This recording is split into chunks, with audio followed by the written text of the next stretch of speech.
이날 곧 안식 후 첫날 저녁 때에 제자들이 유대인들을 두려워하여 모인 곳에 문들을 닫았더니 예수께서 오사 가운데 서서 가라사대 너에게 평강이 있을지어다.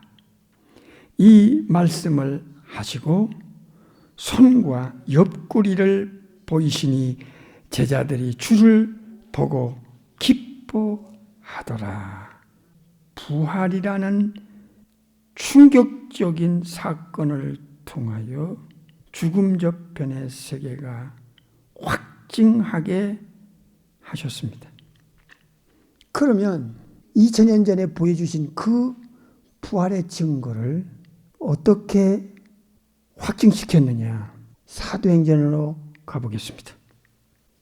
사도행전 1장 3절 십자가에 못 박혀 죽으시고 장사 지낸 바 되었던 그 후에 또한 저희에게 확실한 많은 증거로 친히 부활하심을 살아나셨음을 나타내사 40일 동안 저희에게 보여주시면서 체험시키면서 천국의 일을 하나님 나라의 일을 말씀하시니라. 부활에 대한 증거, 역사적인 팩트를 반론을 제기할 수 없는, 누구도 거부할 수 없는, 반박이 불가능하게 부활은 창조주께서 인간을 위하여 천국에서 살아야 할 영생체를 먼저 샘플로 보여줬다, 확인시켰다 하는 놀라운 사건이 부활이었습니다. 그래서 부활은 반드시 실물 체험이 필요했습니다. 실물 체험을 안 해주시면 초자연적인 창조주의 역사임에도 불구하고 믿을 자가 없어. 이게 인간이에요.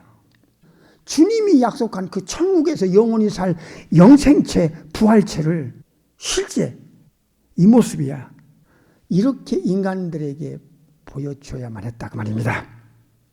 그래서 팩트를 보여줬다고 말입니다. 두 번째는 장장 40일 동안 많은 각도, 많은 지역에서 이 부활을 체험시켰습니다. 40일이면 충분한 시간입니다. 넉넉하게 확인시킬 수 있는 기간입니다. 세 번째는 도대체 40일 동안에 부활 체험을 몇 명이나 했느냐 하는 숫자입니다. 500여 명이었습니다. 이 정도면 위트니스로, 말티스 증인으로서는 충분한 숫자입니다. 요한복음 20장 19절 이날 곧 안식 후 첫날 저녁 때에 제자들이 유대인들을 두려워하여 죽음의 공포에 떨어서 다락방에 모인 곳에 문들을 닫았더니 예수님께서 새벽에 부활하시고 그날 밤 저녁에 다락방에 모인 10명의 제자들에게 나타나시는, 갑자기 나타나고 갑자기 사라지는 신비로움, 초자연적인 몸으로 시공간의 제약을 받지 않는 천사와 같다고 하셨으니까 천사는 어떤 특징을 가지고 인간들 세계에서 활동했는가를 우리는 추적하고 뒷조사를 해볼 필요가 있습니다. 눈으로 확인합시다. 누가복음 2장입니다. 13절부터 보겠습니다. 호련히 허다한 천군이 그 천사와 함께 있어서 하나님을 찬송하여 가로되 지극히 높은 곳에서는 하나님께 영광이요 땅에서는 기뻐하심을 입은 사람들 중에 평화로다 하니라. 갑자기 목자들의 눈앞에 나타난 거예요. 이게 suddenly라는 단어입니다. 그러니까 천사는 갑자기 나타나는 거예요. 사람의 눈앞에 갑자기 나타나고 또 갑자기 사라져요. 이게 천사의 몸의 신비로운 특징이에요. 천사는요, 어떤 벽이라든가 지하 몇백 미터 밑에서라도 물리적 제약을 받지 않는 초자연적인 영적 몸으로 창조되었어요. 참으로 설명이 불가한 신비로운 몸을 가지고 활동할 수 있도록 삼위일체 하나님께서 천사들을 창조하셨어요. 문을 바로 통과하는 거예요. 그리고 밖에 있는 사람들이 천사의 몸을 특정한 상황이 아니면 볼 수가 없어요. 사도행전 12장을 가보겠습니다. 6절 7절을 보겠어요. 헤롯이 잡아내려고 하는 그 전날 밤에 베드로가 두 군사 틈에서 두 쇠사슬에 매여 누워 자는데 파수꾼들이 문 밖에서 옥문을 지키더니 그랬어요. 10절 다시 보겠어요. 이에 첫째와 둘째 파수를 지나 둘째 번을 지나 성으로 통한 여기 쇠문이 나오잖아요. 쇠문에 이르렀을 때에 문이 저절로 열리는지라 나와 한 거리를 지나며 천사가 곧 떠나니라 그랬어요.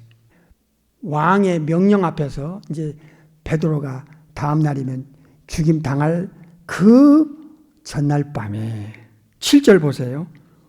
여기 서든리가 나옵니다.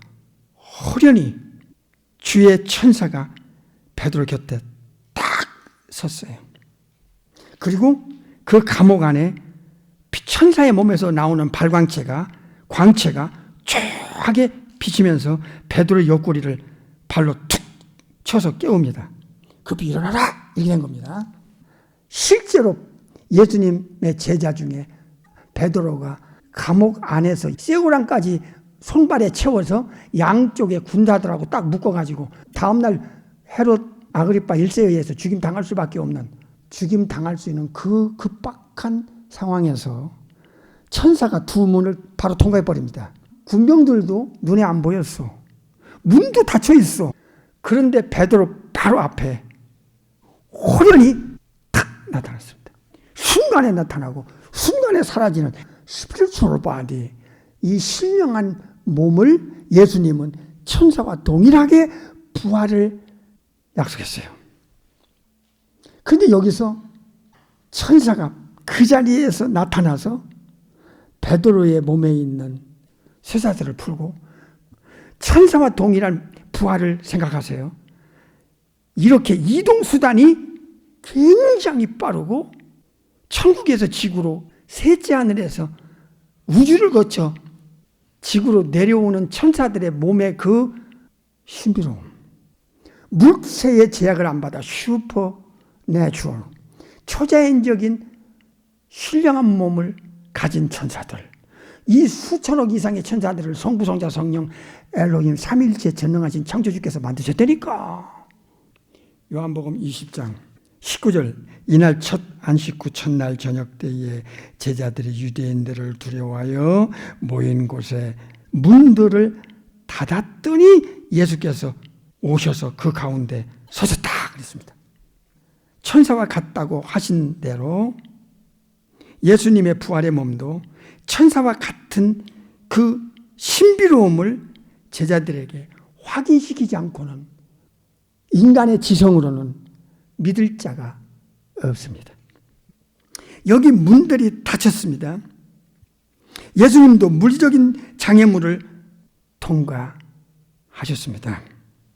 문이 닫혔는데 예수님은 갑자기 제자들 앞에 탁 나타났습니다.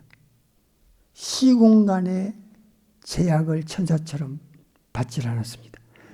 닫힌 문에 전혀 상관없이 그 문을 천사처럼 순간에 통과하는 그 부활의 신비로운 몸을 10명의 제자들이 보았습니다. 한두 명도 아니고 10명이 눈으로 보았습니다. 보기 전에는 말도 안 돼. 어떻게 그런 일이 있을 수 있어? 말 같지도 않은 소리 하지 마. 그러다가도 이거 봐, 사실이잖아 하고 보여주면 말 같지도 않은 소리였는데, 있을 수 없는 일인데 사실이네. 이 중차대한 문제를 제자들이 첫 번째 체험하는데 문이 닫혀 있는데 어떻게 갑자기 우리 앞에 나타났지? 예수님께서 갑자기 나타나서 하신 말씀이 있었어요. 평강이 있을지어다. 어디서 들어본 음성인데 예수님의 음성이야. 부활의 예수님을 보고 듣는 거야 지금. 눈으로 확인하겠습니다. 19절 요한복음 20장. 이날 곧 안식 후 첫날 저녁 때에 제자들이 유대인들을 두려워하여 모인 곳에 문들을 닫았더니 예수께서 오셨어. 문이 닫혔는데 오셨어. 가운데 서셨어. 그리고 말씀하셔. 너에게 평강이 있을지어다. 샬롬. 평강이 있을지어다. 우리 주님의 음성이네. 우리 주님의 얼굴이네. 가르치신 대로, 약속하신 대로. 우주에 처음 있는 이게 첫 번째, 첫 열매의 역사적 팩트로 자기들이 체험하니까 얼마나 충격받았겠어요. 저부터도 그 자리에 있었더라면 기절 직전까지 갔을 거예요. 혈기방장한 군사들이요. 예수님의 무덤을 지켰어요. 돌문을 열지 못하도록 임봉까지 했어요. 그리고 창을 가지고 지켰어요. 잘 들으세요. 지켰을 때 안식 후 첫날 새벽에 이미 예수님은 돌무덤을 빠져나가셨어요. 여자들이 왔어요. 군병들이 지키고 있어요.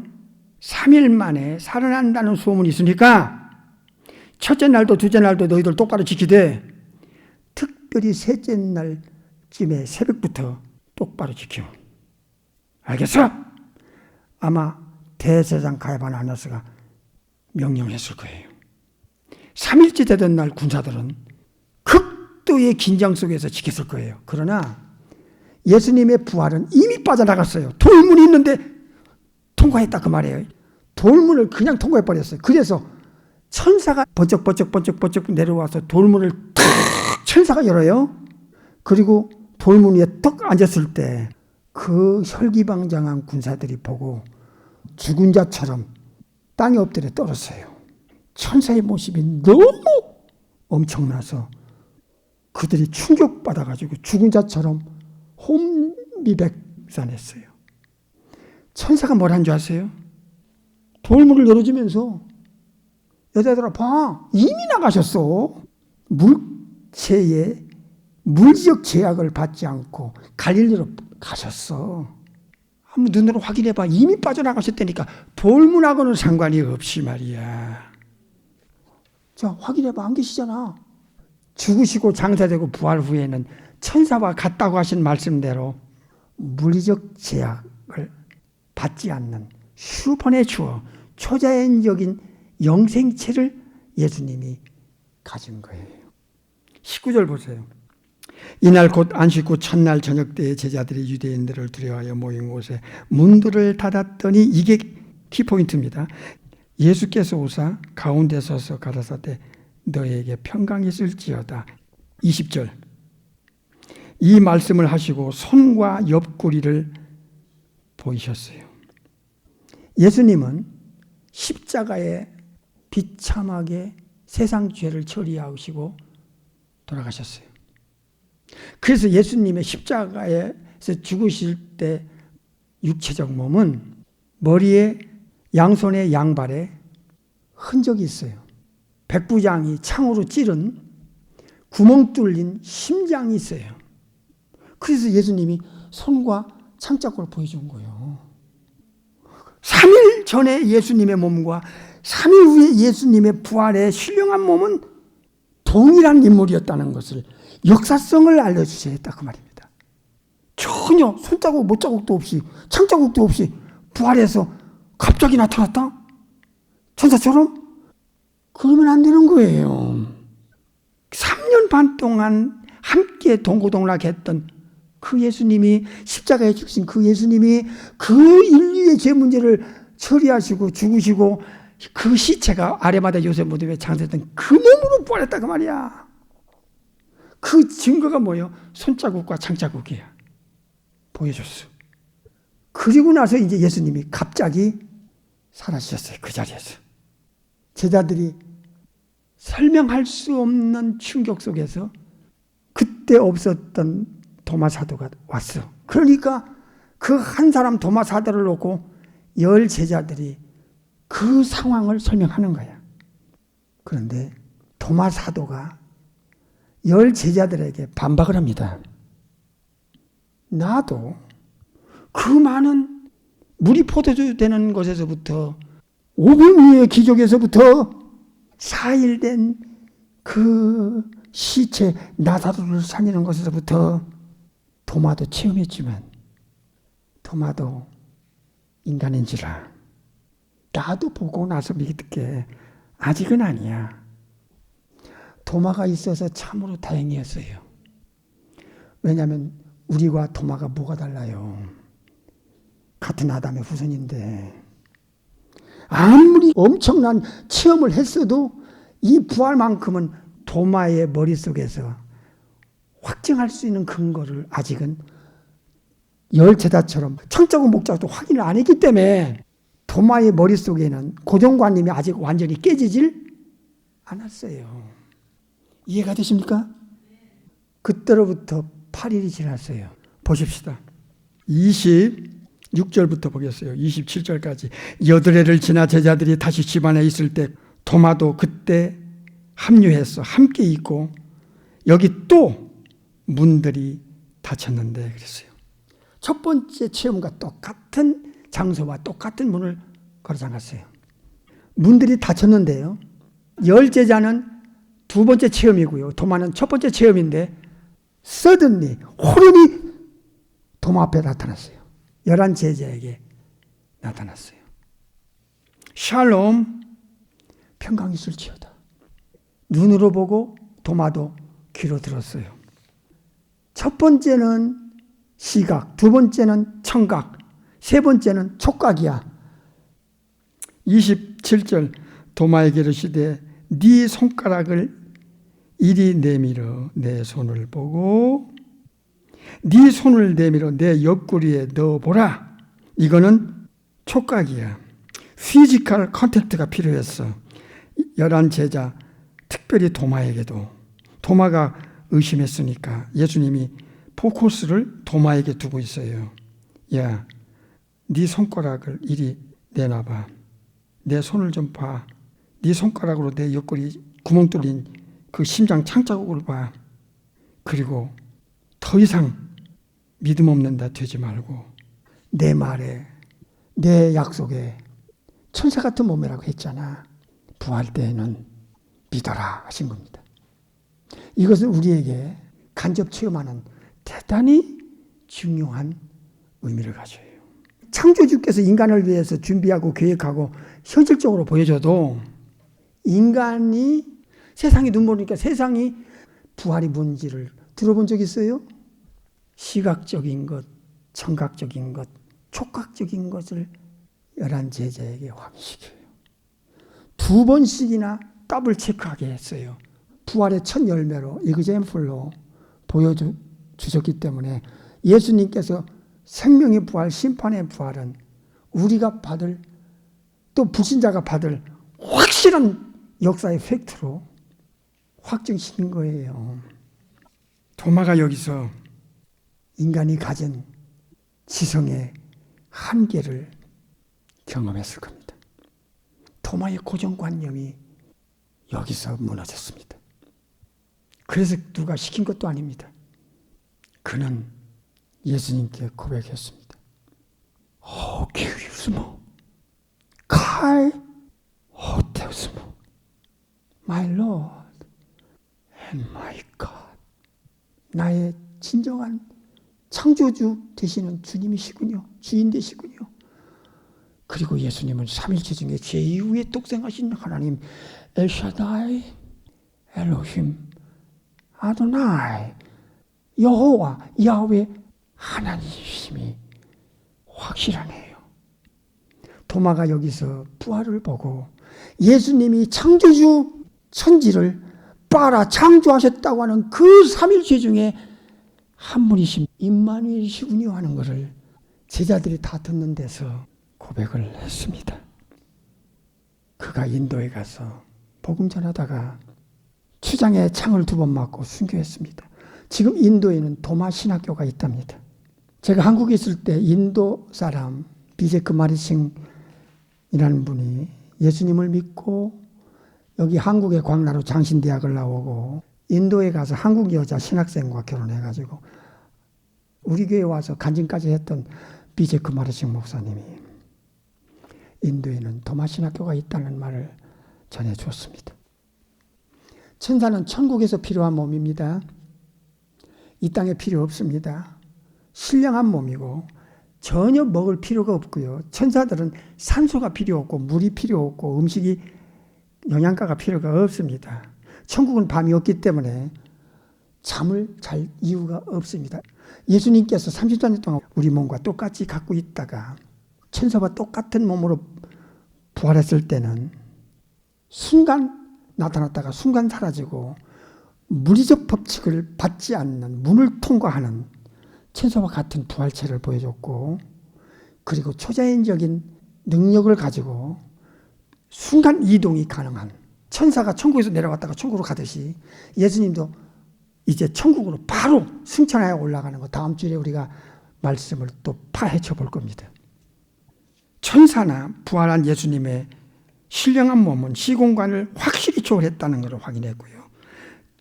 예수님이 말씀하신 대로 불멸불사의 신비로운 몸이 천사의 몸과 예수님의 부활의 몸입니다. 예수님은 그 부활한 몸을 가지고 천국에 가셔서 하나님 우편에서 지금 2000년 동안 재림을 준비하고 계시는 2000년이라는 기나긴 세월 동안 그 몸이 그 몸입니다. 안 바뀝니다. 생로병사가 없습니다. 병이 없습니다. 늙거나 상하거나 녹슬지 않습니다. 죽음이 없습니다. 부활의 예수님의 몸과 천사의 몸은 동등했습니다. 성경에는 이 동등이란 단어를 영어로 2단어를 씁니다. 하나는 like, 또 하나는 equal이란 단어를 썼습니다. equal to angels. 그럼에도 불구하고 천사들은 먹을 필요도 없지만은 아브라함이 대접한 우유와 송아지 고기를 먹었습니다. 이것이 바로 신비롭다는 겁니다. 예수님도 부활해서 잡수실 필요가 없습니다. 물체의 제약을 안 받습니다. 순간 나타났다가 순간 이동하는 천사와 같은 몸을 가졌습니다. 그럼에도 불구하고 예수님께서는 부활하신 40일 동안에 제자들을 만나서 누가 24장 42절에서부터 제자들 앞에서 구운 생선 한 토막을 받아 그 앞에서 잡수셨습니다.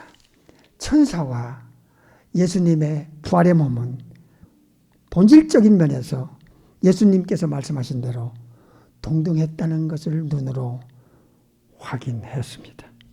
오늘은 여기까지 말씀드리고 다음 주로 넘어가겠습니다.